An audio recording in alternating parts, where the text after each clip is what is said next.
Blog Talk Radio. Hello, everyone. Good morning. This is Lori Smith on Blog Talk Radio. Excuse me. It is 6 o'clock here in the morning on Thursday morning, April 21st. I'm glad to be here. This is One Child Abuse Survivor to Another, and we're on for 30 minutes. It's a live internet streaming radio broadcast from blogtalkradio.com, and the chat room is open. I did pop the link in there to what we were looking at this week, and really regarding the inner child, and looking at this article that this guy, Robert Burney, wrote. Excuse me, my voice is just terrible this morning. I'm just waking up and having coffee, and so yeah, I'm just glad to be able to continue to do the shows. And everybody who's tuning in. I know I do a lot of shows, so it's hard for people, I'm sure, to try to keep up with my shows, and so I do appreciate everybody for tuning in and taking the time to do that, right? So, I'm not a counselor or a therapist. I'm just a private citizen paying to do my own blog talk shows, and I just wanted to be one more voice out here speaking about child abuse, against child abuse, standing up for child rights, and really another voice for survivors out here, because I know how hard it is to be, on your own and not, just feeling that you are so isolated and so alone in this, and in truth, really, that's not the truth. There's a lot of help out there. There's a lot of people out there who care. You do have to kind of look around for those people that do care, and I don't think you can trust everybody. Obviously, that's the case, obviously. But I think that if you keep looking, you will find the help that you need, and I think it's important that everybody, know that there are some really good people out there doing some great work, and there's people that do care, and so you're really not alone. And if you need help and you just can't cope, you have to reach out. And so that's why I want to do this show, particularly in the morning. And also, it's my healing journey. Like, I don't plan these shows. This is my morning shows. One Child Abuse Survivor to Another is really my healing journey, and it's just what I'm going through right at this time. And so, last weekend I was sort of thinking about my inner child quite a bit, and I thought I'd look into more information about my inner child and, sort of look for ways I can help myself. And I found this article, and it's really quite good, and I hope everybody's getting something out of it. It's just another look at inner child work and suggestions from this gentleman who actually wrote it. So, yeah, you have to listen to my shows at your own discretion. Like, all of my shows are about abuse. So, whether it's child abuse, domestic violence, I'm covering this very touchy subject. And a lot of people may find the information, upsetting. So many people that haven't heard a whole lot about abuse might find this information that might bother them, you know what I mean? And for me, I lived my whole life like this, so I've lived with this mess, the aftermath of being abused as a child and living in a home full of violence and domestic violence and abuse and very dysfunctional, a lot of mental illness and psychotic behavior from my parents and some of the siblings. And so, I've had to spend my whole life in this, so I don't mind talking about it and I don't mind hearing about it, but for a lot of people who haven't heard about a lot of this stuff, it could be upsetting. So you have to be, sure, and you have to be aware of what you're listening to, and realize that it's your discretion. And you have to, if this type of material or topic or information bothers you, it is your choice. You have to turn it off, right?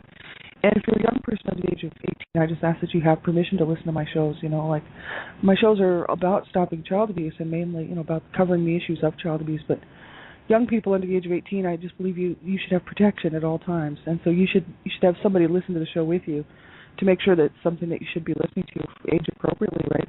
Because there's a lot of adult content on my shows, and it's a touchy, scary subject, abuse, right? So make sure you have somebody listen to the show with you, and they can help you make a decision if you should be listening, and also they can help you if you have any questions, right? So yesterday we really left off talking about this article that came from About.com, and this is it's really a good article. I think it's really worth looking at here. It's called Loving the Wounded Child Within by Robert Burney, M.A., and it's on About.com. The link is, the link is so huge that I can't even give you the whole link because it's, about 1 million miles long. It's not a short link. They didn't shorten it, and it's healing.about.com, http://healing.about.com. And if you go there and you look at the articles, you can actually look for this particular article under the Loving the Wounded Child Within. And this is part 2 of 3 articles that this gentleman has written about the inner child. And he's written a book, and it's really quite interesting. It's good information, I think. and just talking about the inner child and what happens to people who have grown up in, maybe some codependency, dysfunctional homes, abusive homes. And he says, our parents were our higher powers, or whoever was the caregiver in the situation, or whoever abused you, that really had the power over the children, right? And because children are vulnerable, they really have no real way of protecting themselves from the caregiver or parent or whoever it is in the family is going to do to them. And so, they said that we're not capable of understanding that they might have problems that had nothing. They might have had problems that had nothing to do with us. Excuse me. So that would be like whoever raised us, like our parents or caregivers. The abuse or the dysfunction or whatever it was, that caused us to suffer as children, wasn't our fault, right? If the parents have problems, it's definitely not our fault as children, right? But this is the case. We pay the price for it. And so sometimes, he says, so it felt like it was our fault. Excuse me. And he says, we formed our relationship with ourselves and life in early childhood. He says, we learned about love from people who were not capable of loving in a healthy way because of their unhealed childhood wounds. So he's talking about people with their own issues in their own childhood, possibly abuse and dysfunction, who then go on to have children themselves, who are still wounded and still, and actually not really capable of raising a child in a healthy environment if they don't get some help and realize and recognize their own past, right? I think that's why it's so important, like, to not pass the cycle of abuse on, because that's the issue. That's what my parents did, and both of my parents. I talk about this all the time. They were both grew up in abusive homes, and they were both they really had no a good example, I guess, of a healthy relationship between adults and children. So, when they had children, they themselves didn't have a healthy marriage, and then they just took all their garbage out on their children, even though they knew it was wrong, right? Because they were abused themselves, and they didn't like what had happened to them as children, and then, they passed it right on to us, and which used to bother me, because I'd be like, well, you guys know, especially my mom knew, how much damage that abuse did to her when she was a child from her mother, and I thought, here, you're crying the blues because you were abused as a child, and yet you can do what you do to me. But the whole thing being is that my mother, by the time, really, actually all the way through, she abused all the kids, so it wasn't just me. She just, for some reason, she could not separate the two. She didn't look at it as a separate, she was just feeling sorry for herself, but did not have any compassion or empathy for her own children. So that always bothered me, because I'm like, hey, you know how wrong it is because you were abused, and here look what you do to us, and that always was confusing to me as a child, because my mom talked a whole lot about the abuse that she suffered. Right? She wanted people to know that she was suffering. She wanted people. She would talk to me and the family and her friends. People. She would tell people about her mother and about the stuff that her mother would do, and and elicit sympathy, and that's fine, because she was really just trying to reach out, and plus talking about the abuse that my dad was putting on her and everything, and she was really just trying to reach out and get a little bit of help, and plus she was very upset about it, which is understandable, right? But the thing is then she could go and verbally abuse me, emotionally abuse me, and physically abuse me, and think that it was okay, that her behavior was fine, and that I deserved it, or that, I was just such a bad kid that I was just in need of this type of treatment. So she didn't take a look and say, wow, look what I'm doing to my child, I'm doing the same thing, really, that my mother did to me that hurt me so badly. I guess I should get help with this. You know what I mean? So no, she just felt totally justified in treating me the way she did, even right up to pretty much the day she died. I mean, I was almost 30 years old, and she was still justifying the way she treated her children, and would take no responsibility for her actions. Because I would talk to her about it. I wanted her to realize what she had done to me and to everybody else. All the siblings in the home, and the fact that both of my parents were responsible for this, and she would never ever take responsibility for it, because she was the victim all the time. Excuse me. And so that's the thing. She never really did ever take on a different mentality. She was just always the victim, and so everybody was against her. Life was against her. That's just how she grew up, being abused. So she didn't think what she did to us was wrong, and it's not good. It's that whole cycle of abuse, and it's horrible. And they said that children are master manipulators, but that's their job, to survive in whatever way works. So we adapted defense systems to protect our broken hearts and wounded spirits. And so he goes on to talk a little bit about that. We were looking at this yesterday, and he says it's not only dysfunctional. It is ridiculous to maintain that what happened in our childhood did not affect our adult life. We have layer upon layer of denial, emotional dishonesty, buried trauma, unfulfilled needs, etc. Our hearts were broken, our spirit is wounded, our minds programmed dysfunctionally. The choices we have made as adults were made in reaction to our childhood wounds and programming. Our lives have been dictated by our wounded inner children. So I think that's kind of interesting. It's true. I talked about that actually last week and this week, just looking back at my behaviors as a child and as a teenager and as a young adult, and my behaviors were a direct result of growing up in the home that I grew up in, and people probably did think I was a bad kid, and they probably would have, because that's I was I used to get in a lot of trouble when I was young. I had a lot of problems, had a bad attitude, and just from my parents taught me how to behave. See, right? They taught me how to hate. They taught me how to hate people. They taught me how to hurt people. They taught me how to hurt myself. Because that's what they were doing. They taught me how to have a lot of anger and a lot of, I guess just not wanting to be in this world, because my parents were both suicidal. They taught me all kinds of lovely behaviors, right? That people, would look in on the situation probably and say, look at these kids, they're just horrible. My siblings were the same way, actually. And so, not taking a look at the fact that our parents were the ones that raised us, So it was our parents' responsibility to do the right things by us, and they just taught us a whole lot of bad stuff, right? They weren't teaching us any good stuff. So that's why it's incredibly hard for people, to have to go back and look at this stuff and change some of the behaviors. But if we don't recognize it, we may never change it. That's why that whole cycle kind of is perpetuated, because same with my mom. She would never take a real good look at her behavior. She was only thinking about the abuse that her mother had put on her. She wasn't thinking about her own behaviors. And she thought her behaviors were just fine.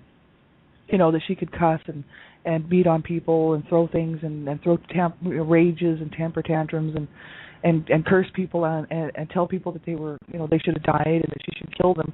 She thought that was okay, right? So, because she would never take a look at her own behavior. So, as an adult, like when I became, especially right around the age of 21, 22, I really wanted to change my behaviors and really started to work on it, and, got off the drugs and really started to straighten up my life. And recognizing my behaviors, I was just like, this is not good. This is not going to get me very far in life. So I'm going to have to do some work, and it's taken me a long time to recognize some of this stuff. And even some of it I still haven't, have had to point it out, certain things that I've been doing that were, self-sabotage and this type of stuff that I didn't even realize I was doing, if somebody hadn't pointed it out. Because it's a defense mechanism. It's just the way that I've had to live my life in order, to protect myself, or, that I thought that was the way to protect myself. And so these certain behaviors I've noticed through my 30s and into my 40s, I'm still doing things that are, based on the upbringing that I had, and it's it's harsh that we should have to go through life having to pick up the pieces from an abusive past, but it's doable, and there's people out there that are doing it and they're doing well, and so it's a matter of just staying on it and really allowing yourself to get help when you need it. Nobody's the same, right? We're all in different places in our healing journey. We're all in different places, period. But the thing is, there's too many people out there that have done it, and they're really good examples for other people. That for other survivors out here who are thinking, man, I don't know if I'll ever get that far, or I don't know if I'll ever heal, or this type of stuff. These people are good examples for me, and I really look up to them because of where they came from and what they've managed to overcome. And I see their lives now, and I'm like, wow, look at them. They're doing so great, compared to where they came from. And so I think it's important, to allow ourselves to get help when we need it, whatever type of help that is, whether it's counseling or self-help or group support, whatever it is, right? Because we're all different. But just as long as we know that we sometimes do have to have help with this. I've had a life coach and stuff point out some stuff that I was doing, and had this person not really told me that was self-sabotaging, I may have continued on in this behavior until I'm 60, right? And so it's kind of like, well, this is good. I'm glad somebody pointed it out. I'm always, willing to listen and, try to learn from people that I think are trustworthy, you know what I mean? And people that have a good head on their shoulders, and that's the whole thing. It's hard to find people that actually, that you might trust to offer that type of information. But this was a life coach, and she didn't have any hold on me, so she was just trying to be helpful, and I thought that was great because it really was helpful to find out a couple things that I was doing that I didn't realize I was doing, and self-sabotaging as far as jobs go and things like that. So this affects people in their daily life years and years later. And in your relationships with your family, if you have a family, with your own partner, with your own children, with your workplace, like bosses and coworkers, and my behaviors even on a job are a direct relationship, are a direct response to my childhood. I mean, if I feel like I'm being threatened by a coworker, being someone's going to try to get an upper hand on me, as a coworker, automatically my defenses go up. And instead of using, positive kind of, conflict management skills, sitting down and talking about these things, right away my inner child is like, they're going to try to hurt us. They're going to, and that's my inner child speaking, not my adult self. That's my little child from so long ago who was very much being hurt and wounded, and so, as an adult, like I realize that, we can talk these things out. There's no need to pull to get so defensive and pull up these walls and quit jobs and do all these crazy things just because my 8-year-old inner child thinks that someone's going to hurt us. And I think that's why he was talking here, Robert Burney. He says, you can't let your wounded inner children drive the bus, right? You can't let them run your life because that wounded inner child is not supposed to be running your life. Children are not supposed to be in charge. So that's what he was saying. He was talking about children driving the bus when they shouldn't really be driving the bus. They aren't supposed to be making those types of decisions and doing those types of things. So, and it's kind of interesting that that's exactly what has kind of plagued me my whole adult life, where it's when it comes to jobs and decisions to leave jobs and quit jobs, decisions to quit relationships with even friendships, and the relationship I have with my sweetheart, who's I've been in for 16 years now. We've been together, and I mean, I even quit that one early on, right? And that was my inner child. That was not necessarily me. That was my inner child saying, we have to run. We have to get away. We can't allow, we can't be in this relationship because we can't trust anyone. So I was basically letting my inner child just run the show. And my inner child is really screwed up. So it's not a good idea. You know what I mean? So I do agree with what this guy says here, and I think that it's quite an interesting take on it. It's definitely an interesting way of presenting it, because I had never thought of that in that way, that my inner child that is so wounded from so long ago is really making the decisions for me as an adult, and they're not going to be the best decisions because they're going to be based on fear. They're going to be based on anger, just all this stuff. And so I realized I really do need to work on that part of myself, that inner child work. So I'm kind of still working on it, right? This is just my healing journey, right? I'm still working through a lot of this stuff. And so he goes on to say, by owning our wounds, that we can start taking the power away from the wounded part of us. When we suppress the feelings, feel ashamed about our reactions, do not own that part of our being, then we give it power. It is the feelings that we are hiding from that dictate our behavior, that fuel obsession and compulsion. So I think that's interesting, because yesterday I was talking about not taking ownership. And really for me, in my mind, that's how I feel. I don't want to take ownership of the abuse that was put on me. And I don't want to take, because it was absolutely not my fault. I don't want to, and there's just something about the idea that yesterday I was mentioning this imaginary necklace that was put around my neck when I was a child, full of all kinds of bad stuff. and I carried this necklace all the way through my life until 4 years ago when I decided to throw it away. It's just an imaginary necklace that I could envision around my neck, hanging around there with the, horrible, just the horrors of my childhood hanging around on it. And I thought, I'm carrying this thing around. It doesn't even belong to me. You know what I mean? Like, this necklace is not mine. The garbage and abuse and the physical abuse, the verbal abuse, the emotional abuse, the psychological abuse, the sexual abuse, and the neglect, the whole entire thing, absolutely did not belong to me. That was not mine. Those people put that on me, and shame on them for doing that. I started out a healthy, whole child, and, for them to do, my parents and a sibling, to do what they did, because they wanted to, and they made a choice to.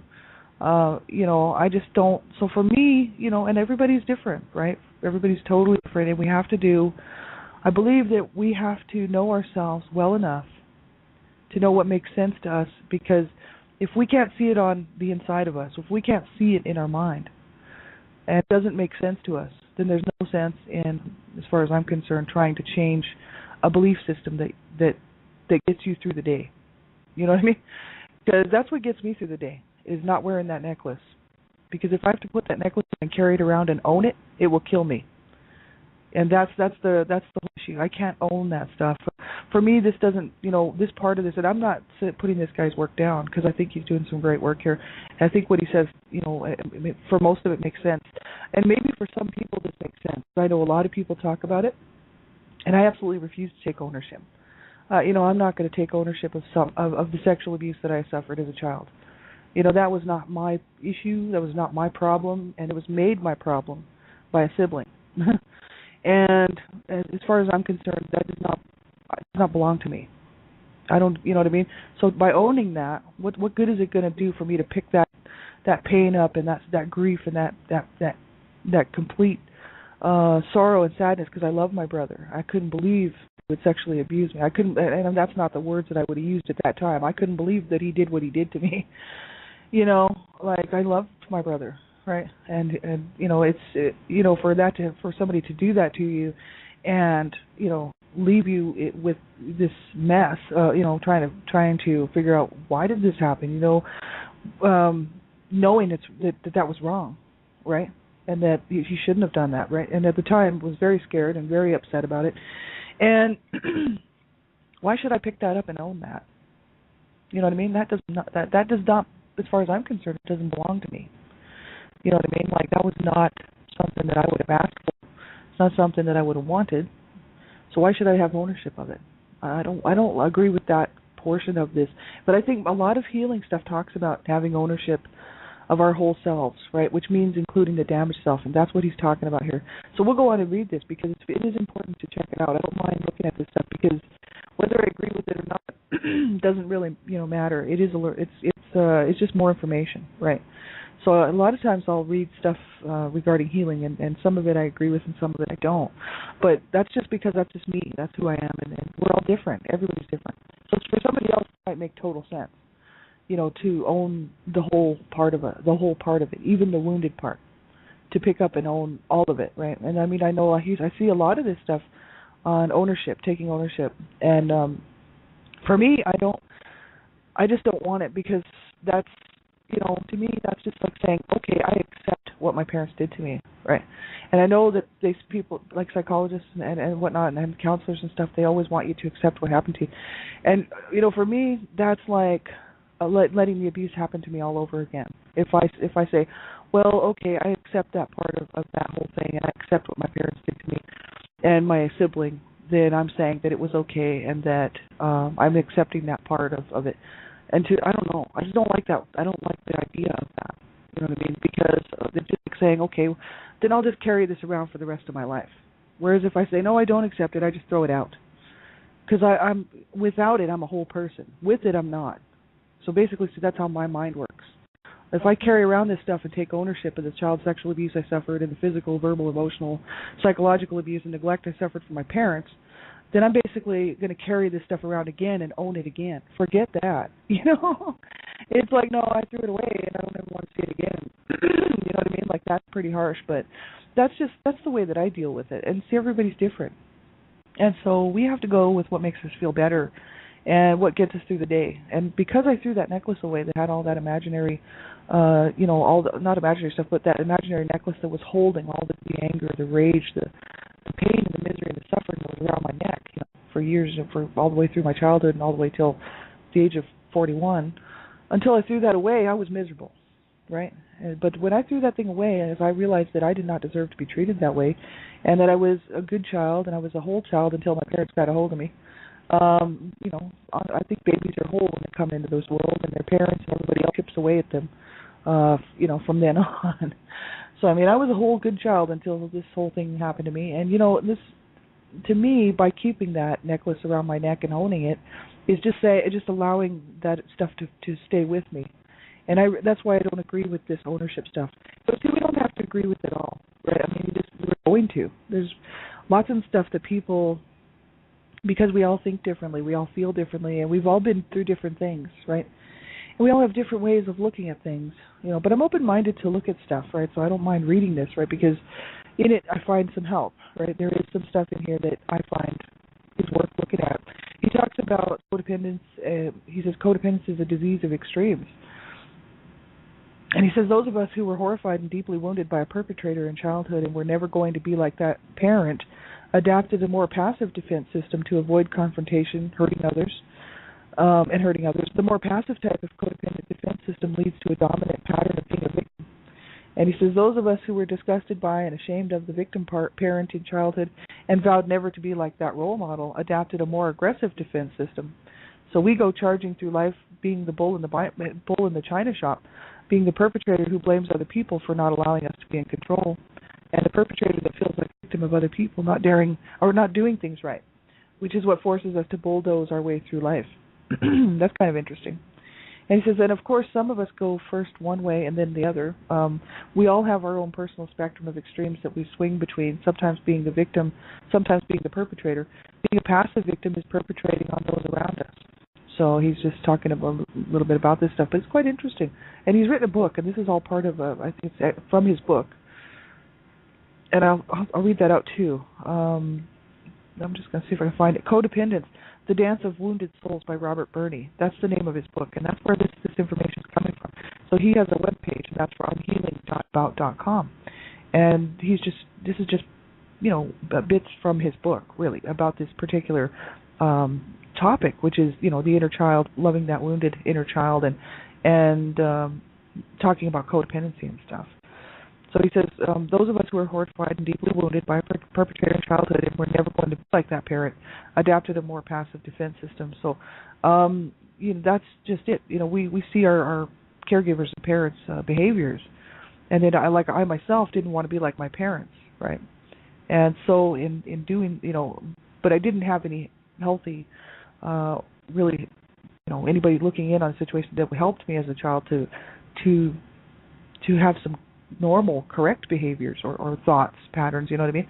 So I just kind of came up with my own defense system, like we would, like most people do, right? And so, we have to then learn, what's going on inside of us and about the choices we're making and how our behavior is, and then correct some of this stuff, right? So he goes on to talk about the ownership of this, of this stuff. He says the only way we can be whole is to own all the parts of ourselves. And I mean, I agree with that, owning all the parts of ourselves, but I don't have to own that abuse. And that's why I don't want to, because if I do that, then I'm just in my own mind, in my own spirit and soul, I'm just saying, oh, well, I'm just going to hang on to this baggage forever, because if I'm going to own it, that means it's going to be stuck with me just like all the other parts of me.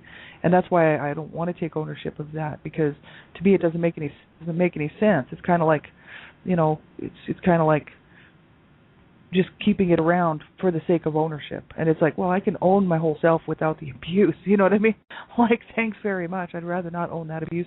So but it's worth looking at. It's really so worth looking at. I hope everybody will go check this webpage out. We'll continue to finish this up tomorrow. So thanks everybody for being here. I appreciate you tuning in. And I'll be on tonight, Dreamcatchers Talk Radio here on Blog Talk Radio. And I'll be back on tomorrow morning, One Child Abuse Survivor to Another. Tomorrow night I want to do another reading, a second reading from A Life of Death, The Redemption. And so we'll be doing that tomorrow night in honor of April National Child Abuse Awareness Month down, that's going on with all the activities and whatnot.